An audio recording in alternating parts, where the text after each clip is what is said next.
ಅಮ್ಮ ನಿದ್ದೆ ಬರ್ತಿದ್ಯಾ? ಮಲ್ಕೊಳ್ಳಿ. ರಾಮ ಅವ್ರು ಬರ್ತಾರೆ, ನೀವು ಮಲ್ಕೊಳ್ಳಿ.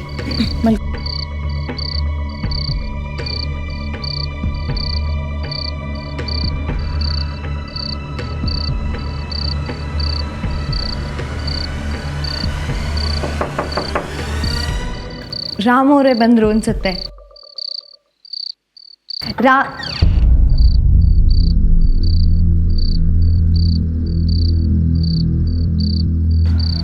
ಮಂಜೂರೇ ನೀವಾ?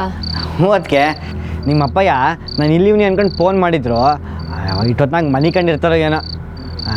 ಅದಕ್ಕೆ ನಾನು ಇಲ್ಲಿಗೆ ಬಂದಿದ್ದೇನಕ್ಕಂತಂದರೆ ರಾಮಣ್ಣ ಬೆಳಗ್ಗೆಯಿಂದ ಶಾರದಕ್ಕೆ ನಿಲ್ಸಿದಾಗೆ ಶಾನೆ ಬೇಸರ ಮಾಡ್ಕೊಂಡಿದ್ದ. ಅದಕ್ಕೆ ಈಗ ಹೆಂಗೋ ಅವನು ನೋಡ್ಕೊಂಡು ಹೋಗಮ್ಮ ಅಂತ ಬಂದೆ. ಎಲ್ಲಿ ಮನೆ ಕಂಡವನಾ? ಮಂಜೂರೇ ಅವರು ದೊಡ್ಡ ಮನೆಗೆ ಹೋಗಿದ್ದಾರೆ.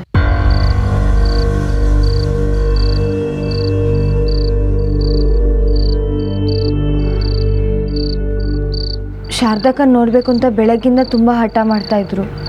ನಾನು ಬೇಡ ಅಂದರೂ ಕೇಳಲಿಲ್ಲ. ಒಂದೇ ಒಂದ್ಸಲ ಶಾರದಕ್ಕನ್ನು ಮಾತಾಡ್ಸ್ಕೊಂಡು ಬರ್ತೀನಿ ಅಂತ ಹೋದರು. ಇನ್ನೂ ಬಂದಿಲ್ಲ. ಅಲ್ಲಿಗೆ ಯಾಕೆ ಹೋದ್ರು? ಸಾಹೇಬ್ರು ಅಥವಾ ಅಶೋಕಣ್ಣನ ನೋಡಿದ್ರೆ?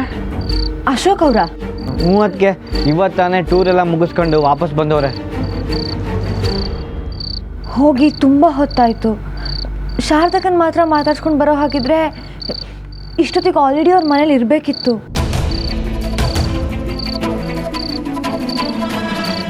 ಅಯ್ಯೋ ಅದಕ್ಕೆ ನೀವೇನು ತಲೆ ಕೆಡಿಸ್ಕೊಂಬಿಡಿ. ರಾಮಣ್ಣಂಗೆ ದೊಡ್ಡ ಮನೆ ಇಂಚಿಂಚು ಗೊತ್ತೈತೆ. ಅವ್ನು ಯಾರು ಕಣ್ಕೊ ಬೀಳ್ದಂಗೆ ತಪ್ಪಿಸ್ಕೊಂಬಿಡ್ತಾನೆ. ನಾನು ಇವಾಗಲೇ ಹೋಗ್ಬಿಟ್ಟು ನೋಡ್ಕೊಂಬರ್ತೀನಿ. ನೀವು ದಿಗ್ಲು ಬೀಳ್ಬೇಡಿ. ನಾ ಬರ್ತೀನಿ ಅದಕ್ಕೆ. ಹುಷಾರು.